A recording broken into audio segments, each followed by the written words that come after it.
घर लेखक अनंत काणेकर. ठाकूरद्वार येथील जुन्या चाळींपैकी कोणतीही एक मजली चाळ. पोटमाळ्यावर स्वयंपाकघर. खाली 2 खोल्या, एक झोपायची, दुसरी उठावयाची. चाळीला मागे पुढे गॅलरी आहे. अशाच एका जागेत पहिल्या माळ्यावर त्र्यंबकराव गेली 25 वर्षे राहत आहेत. नाटकातला बहुतेक सर्व व्यवहार बाहेरच्या उठा बसायच्या खोलीत होतो. पहिले दृश्य संध्याकाळी दिवे लागणीच्या वेळचे आहे. दुसऱ्या दिवशी सकाळी 8:30-9च्या सुमाराचे आणि तिसऱ्या दिवशी सकाळी त्याच वेळचे. रंगभूमी, छाया, प्रकाश आणि प्रकाश झोत यांनी सर्व दृश्य आणि वातावरण दाखवावयाचे. हुबेहूब वास्तव असे कोणतेच दृश्य दिसणार नाही. बाहेरची उठा बसायची खोली आहे. हे खोलीतल्या काही सामानाच्या अस्पष्ट आकृती दिसतील त्यांनी सूचित करावयाचे. मात्र बोलणाऱ्या पात्रावर झगझगीत प्रकाश झोत ठेवावयाचा. पात्रे हलतील तसा तो हलवायचा. पहिल्या दृश्यात संध्याकाळची रात्रीची वेळ असल्यामुळे त्यात तांबूस छटा असावी. दुसऱ्या आणि तिसऱ्या दृश्यात सकाळची वेळ आहे तेव्हा निळसर छटा असावी. दारे, खिडक्या, गॅलरी छायेत सूचित असल्यामुळे पात्रे कुठून येतात किंवा जातात हे निश्चितपणे दिसणार नाही. प्रकाश झोतात आल्यावर ती स्पष्ट दिसतील. पडदा वर जातो तेव्हा रंगभूमीवर काळोख असतो. 1-2 क्षणानंतर एका बाजूचा काळोख उजळतो. हातात बॅग घेतलेले डॉक्टर आणि त्यांना दरवाजापर्यंत पोचवायला आलेला वासू आपापसात काहीतरी कुजबुजत उभे आहेत. अंधुक उजेडात ते स्पष्ट दिसत नाहीत. इतक्यात आतून ओरडत आजारी त्र्यंबकराव बाहेर येतात. त्र्यंबक, दिवे लावा, अरे दिवे लावा. दिवे लागण्याची वेळ झाली तरी अशी अंधारात कुजबुजत कशाला उभी राहता? मी काही मेलो नाही ना अजून? नुसता आजारीच आहे ना? वासू बटन दाबतो. अंधुक उजेड आता स्पष्ट होतो. सर्वांचे चेहरे स्पष्ट दिसतात. वासू, बाबा, हे डॉक्टर आहेत इथं. त्र्यंबक, अरेच्छा, माफ करा हां डॉक्टर, मला वाटलं तुम्ही केव्हाच गेलात. डॉक्टर, वासूला तुमच्या औषध पाण्याचं थोडं समजावून देत होतो. इतक्यात तुम्ही. त्र्यंबक, पुन्हा माझ्या छातीत धडधडायला लागलं. डॉक्टर, जानकीबाई येतात. तू कशाला आलीस? जानकी, म्हटलं तुम्ही ओरडता कशाला? त्र्यंबक, काही नाही, जा तू. डॉक्टर, जानकीबाईंना मगाशी सांगितलेली ती एक गोळी आणून द्या यांना. छातीत धडधडायला लागलं की ताबडतोब एक गोळी द्यायची. जानकीबाई जातात. त्र्यंबकरावांना, बाहेर कशाला आलात तुम्ही? उगाच उठवायचं नाही, हालायचं नाही, काही श्रम करायचे नाहीत म्हणून बजावून सांगितलं होतं मी तुम्हाला. माझी पाठ फिरली नाही तोच तुम्ही. त्र्यंबकराव तिथे असलेल्या लोखंडी खाटेवर वासूचा आधार घेऊन बसतात. जानकीबाई येतात. त्यांच्या तोंडात गोळी घालतात आणि एक घोट देतात. त्र्यंबक, अगदी सिरियस आहे का हो डॉक्टर माझं? ताप नाही, खोकला नाही, नि हे काय आहे तरी काय दुखणं? डॉक्टर, छे छे, सिरियस बिरियस काही नाही. तुम्ही पूर्ण विश्रांती घेतली पाहिजे. उगाच धावाधाव, आरडाओरड नि जीवाचा संताप करून चालायचं नाही. शरीरावरच काय पण मनावर सुद्धा मुळीच ताण पडता कामा नये. त्र्यंबक, तसं नाही करीत मी डॉक्टर. जानकी, नाही काय, केव्हा केव्हा एवढ्या तेवढ्या कारणानं इतकी आरडाओरड करता की भीती वाटते आम्हाला. त्र्यंबक, मला कसंच होतंय हो डॉक्टर, काही समजत नाही काय होतं ते, म्हणून असं करतो काहीतरी. जन्मभर काम केलेलं पडून राहवत नाही मला. असं पडून राहायचं तरी किती दिवस? डॉक्टर, असं अधीर होऊन कसं चालेल त्र्यंबकराव? तुम्ही लवकर बरे व्हाल, पण शक्य तितकं स्वस्थ पडून राहिलं पाहिजे. ती नोकरी नि ते काम सर्व काही विसरून जा. त्र्यंबक, कामाचा तसा आता विचार करायलाच नकोच. चांगली 18 महिन्यांची माझी भरपगारी रजा राहिली आहे. 22 वर्षात एकदासुद्धा मी रजा घेतली नव्हती डॉक्टर. डॉक्टर, झालं तर मग आता स्वस्थ पडून राहायला काय हरकत आहे? त्र्यंबक, छे छे, हरकत काहीच नाही. नोकरीची मुळीच काळजी नाही वाटत. दुसरा एक ध्यास गेली 22 वर्ष मनाला लागून राहिला होता, तोही आता 2 दिवसात नाहीसा होईल. डॉक्टर, कसला ध्यास? त्र्यंबक हसत, माझं घर 2 दिवसात पुरं होईल. आजच आप्पा सांगत होता. परवा सकाळी मुहूर्त पाहून गृहप्रवेश कर हवा तर. तो म्हणाला. घर शब्द त्यांनी उच्चारल्याबरोबर एखाद्या नकोशा झालेल्या गोष्टीचा कुणी उल्लेख केल्याबरोबर माणूस जसा चेहरा करतो तसा वासू करतो. जानकी, घर घर घर, पुरं झालं ते घर. त्या घरानंच तर ही अवस्था आणली आहे. त्रिंबक एकदम काळेनिळे होऊन ओरडतात. गप्प बस तू, आत जा बघू. जानकीबाई आत जातात. वासू, बाबा बाबा, डॉक्टर काय म्हणतील? डॉक्टर, काय झालं काय त्रिंबकराव? त्रिंबक, हिला काहीच समजत नाही. डॉक्टर, शांत व्हा बघू तुम्ही आधी. हे घराचं प्रकरण काय आहे? त्रिंबक एकदम शांत होऊन, अहो, जोगेश्वरीला मी घर बांधले. खरं म्हणजे काय, गरिबाचं 4 खोल्यांचं एक झोपडं म्हणा ना. डॉक्टर, असं? त्रिंबक, स्वतःचं असं कुठंतरी एक लहानसं घर असावं ही माझी अगदी लहानपणापासूनची इच्छा. बरं का डॉक्टर, केव्हा तरी घर बांधीन हा मनाला एक ध्यासच. सारं आयुष्य मुंबईच्या चाळीत काढलेलं, अजूनही काढतोय म्हणा. पण एक महत्त्वाकांक्षा, स्वतःचं घर, 4 फुलझाडं, एखादा भाजीचा मांडव, मोठी मजा असते नाही डॉक्टर? डॉक्टर, खरं आहे. त्रिंबक, 22 वर्षात कधी काही शौक केला नाही, नाटक पाहिलं नाही, की तुमचा तो सिनेमा पाहिला नाही. पैसे साठवून कुठंतरी घर बांधायचं हा निश्चय. 12 वर्षापूर्वीच 800 रुपयांना जोगेश्वरीला एक प्लॉट मिळाला, तो घेऊन ठेवला. डॉक्टर, म्हणजे 12 वर्ष पडूनच होता की काय तो? त्रिंबक, तर काय, अहो, घर बांधायला 5,000 रुपये तरी हवे होते का? माझ्याकडे नव्हते. पुरते 1,000 रुपये. शेवटी गेल्या वर्षी जमलेत एकदाचे 6,000 रुपये. ताबडतोब पप्पाला सांगितलं, हं, आता कर सुरुवात. डॉक्टर, अप्पा कोण? त्रिंबक, ते विसरलोच सांगायला. अप्पा कुलकर्णी, माझा मित्र आहे एक. माझ्यासारखाच आमच्या ऑफिसात कारकून होता. 10-12 वर्षांपूर्वीच नोकरी सोडून तो कंत्राटदाराचा धंदा करू लागला. छान चाललंय त्याचं आता. अगदी थोडक्यात घर बांधून द्यायचं त्यानं मला केव्हाच कबूल केलं होतं. बोलता बोलता त्यांना किंचित श्वास लागलेला दिसतो. वासू, बाबा, तुम्हाला श्वास लागतोय, तुम्ही आत चला पाहू. त्रिंबक एकदम ओरडतात. गप्प बैस तू तिथं, काही नाही मला श्वास लागलेला. शांतपणे, डॉक्टर, आता इतका अधीर झालोय त्या घरात जायला मी. होईन ना 2-4 दिवसात अगदी खडखडीत बरा मी. ते छातीवरून हात फिरवू लागतात. डॉक्टर, खरंच तुम्हाला पुन्हा श्वास लागतोय. तुम्ही डोळे मिटून स्वस्थ पडा. नका बोलू आता. जा पाहू आत. त्रिंबक डोळे मिटले की डोळ्यांपुढे चित्र दिसू लागतात. डॉक्टर, डॉक्टर, कसली चित्र? मगाशी तपासताना खोदून खोदून विचारित होतो मी, तेव्हा काहीच सांगितलं नाही तुम्ही मला. कसली चित्रे दिसत आहेत? त्रिंबक डोळे मिटले की सारखी 30-30 चित्र दिसू लागतात. माझ्या घराच्या ओट्यावर मी बसलोय. सकाळचा स्वच्छ सूर्यप्रकाश चहूबाजूंनी घरात शिरतोय. त्या सोनेरी प्रकाशात मी न्हाऊन निघतोय. डॉक्टर, बरोबर आहे. 30-40 वर्षे या असल्या काळोख्या चाळीत काढलीत तेव्हा. त्रिंबक तसंच दुसरंही एक चित्र सारखं दिसतं.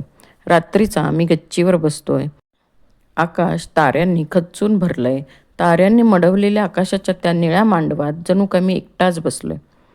डॉक्टर, उभ्या हयातीत कधी मान वर करून तुम्ही आकाशातले तारे पाहिले नसणार. त्रिंबक, कधी पाहणार डॉक्टर? सकाळी उठलं, आंघोळ पांघोळ केली, 4 घास पोटात टाकले की कचेरीत गेलो. संध्याकाळी दमून आलो की कुठं भाजी आणायला बाहेर पडलो तर, नाहीतर एकदा जेवून अंग टाकलं अंथरुणावर की सकाळी उठायचं. पुन्हा घाणा सुरू. वर मान करून आकाशातले तारे पाहत बसायला वेळ होता कधी कुणाला? डॉक्टर, तेच म्हणतो मी. त्रिंबक, दिवसा डोळे मिटले की आलटून पालटून ही चित्र दिसतात नि रात्री? डॉक्टर, रात्री स्वप्न पडतात फार झोपेत. त्रिंबक, झोपेत म्हणा, अर्धवट जागृतीत म्हणा, पुन्हा पुन्हा दिसतातच. डॉक्टर, काय? त्रिंबक, होरमसजी नावाचा एक हेड क्लार्क होता. मेला पुढे तो. वाटेल त्याला वाटेल तसा टाकून बोलायचा, हवा तसा अपमान करायचा हाताखालच्या लोकांचा. डॉक्टर, त्याचं काय? त्रिंबक, सांगतो ना. समोर आपल्या टेबलापाशी तो बसलाय. मला काहीतरी तो बोलणार. इतक्यात ताडकन हातातले कागद त्याच्या तोंडावर मारून मी खोलीच्या बाहेर पडतोय. असं चित्र सारखं दिसतं अलीकडे मला स्वप्नात. डॉक्टर, अरेच्छा. वासू, अलीकडे ही गोष्ट नेहमी सांगतात हे. त्रिंबक, दुसरी 2 स्वप्न मात्र छानदार आहेत. डॉक्टर, ती कोणती? त्रिंबक, हिला घेऊन मी नाटकाला गेलोय.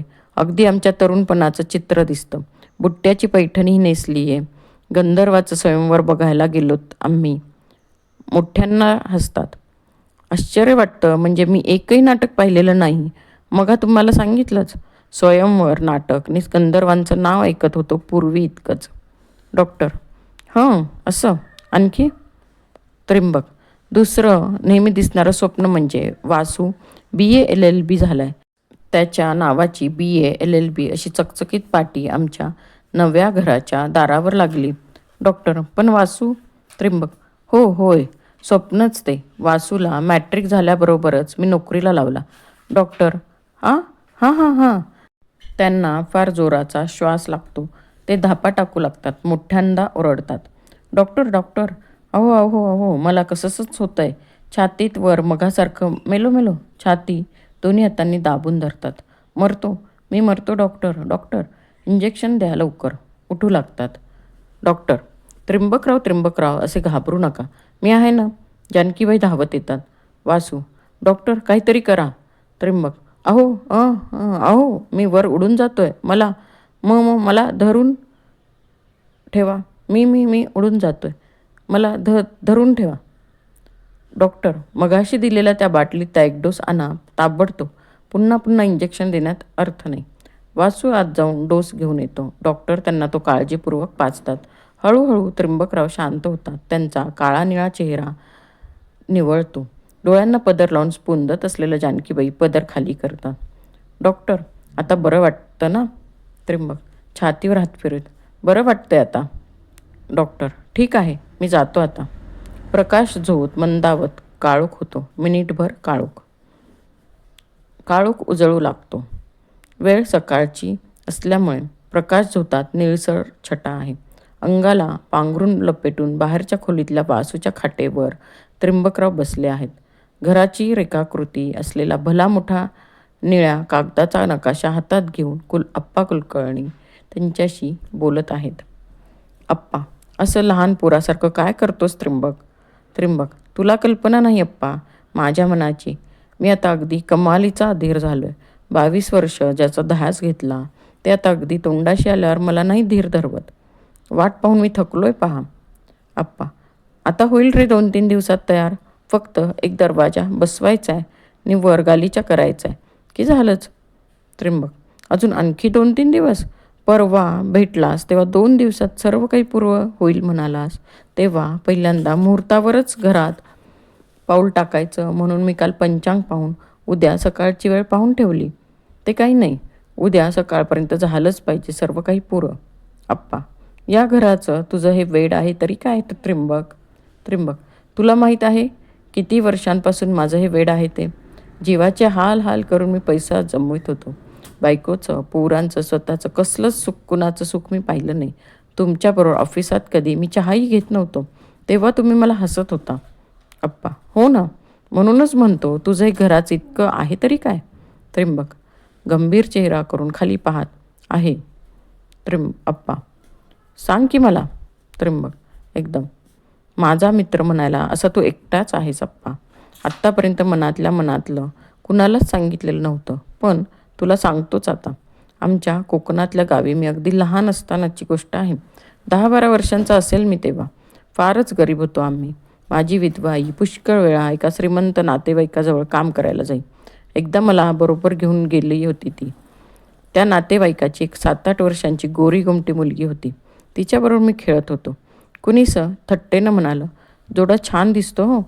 त्या मुलीची आई एकदम फनकारानं म्हणाली, इश्य, घर नाही दार नाही, त्या भिकारड्याला कोण देणार मुलगी? मला कसंच वाटलं ते ऐकून. कितीतरी दिवस अगदी बेचैन होतो मी. काही दिवसांनी पार विसरून गेलो सर्व ते.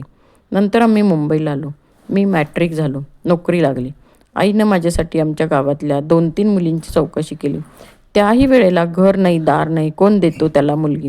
म्हणून मुलींच्या आईबापांनी आईला नकार दिल्याची बातमी गावातल्या काही ओळखीच्या लोकांकडून मला कळली. माझं डोकं अगदी भनभनून गेलं. लहानपणाचा तो पार विसरून गेलेला प्रसंग डोळ्यापुढे लख्ख उभा राहिला. तेव्हापासून मी मनाचा निर्धार केला की काही झालं तरी या गावात पुन्हा पाऊल टाकायचं नाही. कुठंतरी स्वतःचं असं एक घर बांधायचं. नंतर आई वारली, माझं लग्न झालं, पण डोक्यात ते वेड मुळीच गेलं नाही. असं हे फार जुनं वेड आहे. आप्पा बोल, करतोस की नाही उद्या माझं घर तयार? बोल, मला मुळीच धीर नाही आता. आप्पा. बघतो उद्यापर्यंत प्रयत्न करून, पण परवा एरवापर्यंत अगदी नक्की होईलच. त्र्यंबक. उठून थरथरत उभे राहतात, एकदम ओरडतात. झालंच पाहिजे, उद्या सकाळपर्यंत झालंच पाहिजे. माझा अंत बघता, माझ्या जीवावर उठला आहात तुम्ही सारे लोक. का का काय रे? खाटेवर मटकन बसतात. जानकीबाई आतून धावत येतात. आप्पा भेदरून गेलेत. अरे अरे त्रिंबक, असं काय काय झालं? काय काय वाटेल ते झालं, तरी उद्या सकाळपर्यंत करतोच पुरं घर, झालं ना? त्याच वेळेला बाहेरून कुठून तरी वासू आत येतो. त्रिंबकराव थरथरत श्वास टाकीत आहेत. त्यांचा चेहरा काळा निळा झाला आहे. जानकीबाई असहाय्यपणे इकडे तिकडे पाहत त्यांच्या पाठीवरून हात फिरवित आहेत. वासू, हे काय? पुन्हा अटॅक आला की काय? आई बघतेस काय? तो डोस आण ना. वासू त्रिंबकरावांना धरतो. जानकीबाई डोस घेऊन येतात. डोस पाजतात. त्रिंबकरावांचा चेहरा उजळतो. चला बाबा आत. डॉक्टरांनी नको नको सांगितलं तरी पुन्हा पुन्हा कशाला उठून बाहेर येता कुणाला ठाऊक. त्रिंबक, आता बरं वाटतंय रे मला. आप्पा, ते काही नाही. त्रिंबक, तू आज जाऊन पड बघू. उद्या सकाळपर्यंत तुझं घर झालंच म्हणून समज. जानकीबाई आणि वासू एकदम अप्पांच्या चेहऱ्याकडे टकामका पाहतात.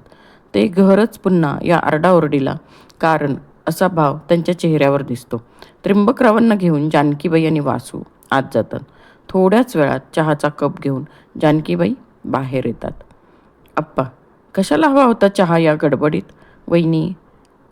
जानकी, चहा चुलीवरून उतरवत होते इतक्यात हे ओरडले म्हणून बाहेर धावत आले. आधीच ठेवला होता तुमच्यासाठी चहा. आप्पा, काय झालं तरी काय त्रिंबकला? मला काही समजत नाही. मगाशी मी तर एकदम भांबावूनच गेलो. काळा निळा चेहरा झाला होता त्याचा. मेंदूवर काही परिणाम झालाय का? डॉक्टर म्हणतात तरी काय? जानकी, काय म्हणणार, कपाळ. जन्मभर हाल केले ते आता सर्व एकदम उसळून वर आलंय. दुसरं काय म्हणणार? तसं काही झालेलं नाही. डॉक्टर म्हणतात पूर्ण विश्रांती पाहिजे. हवं ते खावं प्यावं म्हणून डॉक्टरांनी सांगितलंय. आप्पा, त्याचा चेहरा काय फिक्का झालाय. डोळ्यांखाली सूज आलेली दिसते. नाही नाही म्हणता आता महिना होत आला. मगाशी श्वास टाकायला लागला तेव्हा बघवे ना त्याच्याकडे. जानकी, काय काय होतंय म्हणून सांगू? श्वास लागला की कसे काळे निळे होतात आणि मी उडून जातोय, मी उडून जातोय, मला धरून ठेवा म्हणून ओरडतात. तो डोस दिला की जरा बरं वाटतं. बोलत राहिले तर सारखे बोलतच राहतात. नाहीतर डोळे मिटून निपचित पडतात. ते किती हलवलं तरी हू की चू करीत नाहीत. मी अगदी घाबरून जाते केव्हा केव्हा. आप्पा, विचित्रच रोग आहे. जानकी, भूक लागली म्हणून खायला मागतात. चांगलं काही खायला घेऊन जावं तर तोंडात एक घास घेतल्याबरोबर छातीतून काही वर येतंय, छातीतून काही वर येतंय. नाही, एखाद्या वेळी मध्येच उठून अर्धा अर्धा तास बिछाण्यात बसूनच राहतात. काही बोलायची सोय नाही. बोललं की झालीच आरडाओरड सुरू. आप्पा, मगाशी तेच झालं ना. मी सहज म्हटलं होईल 2-3 दिवसात घर तयार. काय घाई आहे? तो एकदम जो उसळला. जानकी, घर घर घर, नाव नको त्या घराचं. त्याच्याच पायी ही अवस्था झाली. माझी खात्री आहे आमचं एक मेलं राहू द्या, नाहीतर नाही. हवा तो कपडा लट्टा दागदागिना कधी मिळाला. पण डोळ्यांना पदर लावून स्पुंदत. स्वतःला तरी गेल्या 25 वर्षात काही सुख लावून घ्यायचं होतं? काही नाही. सदान कदा ते घर नि घर. आप्पा, ऑफिसात आमचं बोलणं व्हायचं. पण याला घराचं हे इतकं वेड आहे हे मला माहीत नव्हतं. त्या होरमजी हेड क्लार्कनं याचा एकदा इतका भयंकर अपमान केला होता. आम्हाला वाटलं हा राजीनामा देऊन चालता होणार. संतापाच्या भरात तसं म्हणतही होता. पण थोड्या वेळानं मला म्हणाला, सगळे अपमान गिळून नोकरी टिकवली पाहिजे आप्पा. अशी सहजासहजी गमावून चालणार नाही. घरासाठी पैसे जमवतोय मी. तेव्हा कळलं मला. त्यावेळी थट्टाच केली होती मी त्याची. जानकी, अहो, एकदा नाटकाला जायला उठले. 15-20 वर्षांपूर्वीची गोष्ट आहे. स्वतः कपडे केले, मला कपडे करायला सांगितले. नी शेवटच्या घटकेला नकोच, उगाच पैसे उडवून चालायचं नाही आपल्याला म्हणून कपडे काढून ठेवले. गंधर्वाचं कसलंसं नाटक होतं ते. ते नाटक असं आहे आणि तसं आहे. सगळ्या चाळीतले लोक बोलत होते म्हणून उठले होते जायला. वासू मॅट्रिक झाला होता तेव्हाही तसंच. कॉलेजात जावं, LLB व्हावं अशी त्याची फार इच्छा. त्यांनाही तसं फार वाटत होतं. पण नाही होय करता करता शेवटी त्याला नोकरीला लावायचं ठरवलं. आप्पा, घराचा तो निळा नकाशा, कुंडाळून घेत उठतात. एकेकाचं असतं खरं काहीतरी वेड. उद्या सकाळी येईन मी वहिनी. त्याला म्हणावं नक्की उद्यापर्यंत पुरं करतो घर म्हणून अप्पानं सांगितलंय. प्रकाश झोत मंदावत काळोख होतो. मिनिटभर काळोख उजळू लागतो. वेळ दुसऱ्या दिवशी सकाळची. स्नान आटोपून आरशात पाहत वासू केसाचा भांग पाडतो आहे. आप्पा येतात. त्यांच्या काखेत घराच्या निळ्या कागदावरल्या त्या नकाशाचे भेंडोळे आहे. आप्पा, कसं आहे आज वासू? वासू, कसं आणि काय? काय सांगायचं आप्पा काका? आप्पा, का रे? डॉक्टर काही विशेष म्हणाले की काय? वासू, विशेष असं काही नाही. एकदम खरं सांगू आप्पा काका, डॉक्टरनी मला स्पष्ट सांगून टाकलं, आईला मुळीच सांगायचं नाही. आप्पा, छे छे, वहिनींना मुळीच सांगू नको. कुठं आहेत वहिनी? वासू, खाली कुणाकडं तरी काय आणायला गेली. आप्पा, बरं, पण काय झालंय? काय डॉक्टर म्हणतात? वासू, सर्व काही झालंय. व्हायचं काहीच शिल्लक उरलेलं नाही. रक्तदाब वाढलाय, हृदयक्रिया बिघडली आहे, किडनी खराब झाली आहे, गात्र पोखरून गेलंय. आप्पा, मग? वासू, केव्हा काय होईल त्याचा नेम नाही डॉक्टर म्हणतात. टिकले तर असेच वर्ष सव्वा वर्ष टिकतील, नाहीतर पटकन एखाद्या वेळी सर्व कारभार आटोपेल. आपण आपलं कर्तव्य करीत राहायचं झालं. आप्पा, निळा नकाशा उघडीत. काल रात्रंदिवस मजुरांना खपवून त्यांच्या इच्छेप्रमाणे आज सकाळपर्यंत घराचं काम पुरं करून टाकलंय. वासू, कसलं तर घेऊन बसला आहात आप्पा काका तुम्ही. आप्पा, असं म्हणून कसं चालेल वासू? त्याचा सारा जीव आहे त्या घरावर. काय व्हायचं ते होणारच आहे. बघू ते त्याला एकदा डोळे भरून पुरं झालेलं. मला वाटतं एका टॅक्सीत घालून नेऊया त्याला आपण तिकडे. वासू, पण डॉक्टर? आप्पा, राहू द्यात आता डॉक्टरनी फाक्टर. विधिलिखित कुणी काही चुकवायचं नाही. जा तू आता, त्याला सांग मी आलोय म्हणून. दाखवूयास त्याचं घर आज त्याला. असं डगमगून काय होणार आहे? जा चल. वासू आत जातो. आप्पा तो घराचा निळा नकाशा पाहत उभे आहेत. वासूच्या खांद्यावर हात ठेवून त्रिंबकराव बाहेर येतात. वासूच्या खाटेवर बसतात. त्रिंबक, त्यांचे डोळे लहान मुलांच्यासारखे चमकत आहेत. झालं ना पुरं आप्पा घर? अगदी तयार. मी सांगितलेल्या मुहूर्तावर पुरं केलंच म्हणायचं. छान छान, मग केव्हा जायचं? आप्पा, त्रिंबकरावांच्या तोंडावरच तजेला पाहून त्यांना आनंद होतो. आत्ताच जाऊ की? आहे काय त्यात? तुझी प्रकृती छान दिसते आज. वासू जा, टॅक्सी आण एक. वासू जातो. चांगलं गरम काहीतरी अंगावर घे तू, मग जाऊ आपण. त्रिंबक, अगदी छान झालंय ना? आप्पा, तो निळा नकाशा दाखवीत. हे पहा, अगदी तुझ्या म्हणण्यावर हुकूम आहे की नाही? त्रिंबक, पूर्वेकडील ही खिडकी खूप मोठी आहे ना? अगदी स्वच्छ सूर्यप्रकाश सर्व बाजूंनी आत आला पाहिजे. आप्पा, तू सांगितलीस तशी केली आहे. हवा तितका सूर्यप्रकाश. त्रिंबक, रात्रीचं गच्चीवर गेलं की सारं आकाश आपलंसं वाटलं पाहिजे. आप्पा, प्रश्नच नाही, साफ मोकळा आहे आजूबाजूला. त्रिंबक, ती टेकडी आमच्या खिडकीतून दिसते का रे? आप्पा, दिसलीच पाहिजे. मध्ये काही डोळ्याआड यायला नाहीच मुळे. त्रिंबक, वाह वाह वाह वाह, माझी जन्माची तपश्चर्या पुरी झाली आप्पा. खालून पोपो असा टॅक्सीचा हॉर्नचा आवाज ऐकू येतो. ते एकदम उठून उभे राहतात. आली टॅक्सी, आता घरी जायचं. मुलासारखे उड्या मारीत मागच्या बाजूच्या गॅलरीकडे काळोखात धावतात. आप्पा त्या उघडलेल्या नकाशाकडे पाहत उभे आहेत. वासू दारात येतो. तोच मागल्या काळोखात धाडकन कुणीतरी पडल्याचा आवाज येतो. वासू वासू आप्पा, अशी आर्त किंकाळी काळोखातून बाहेर येते. वासू, कुठून ओरडले बाबा? आप्पा, तो काय तिथं? वासू आत जातो. त्याच्या मागून जायला आप्पा वळतात. तो वासू परततो. वासू, सारा कारभार आटोपला. आप्पा काका, मान खाली घालून हुंदके देतो.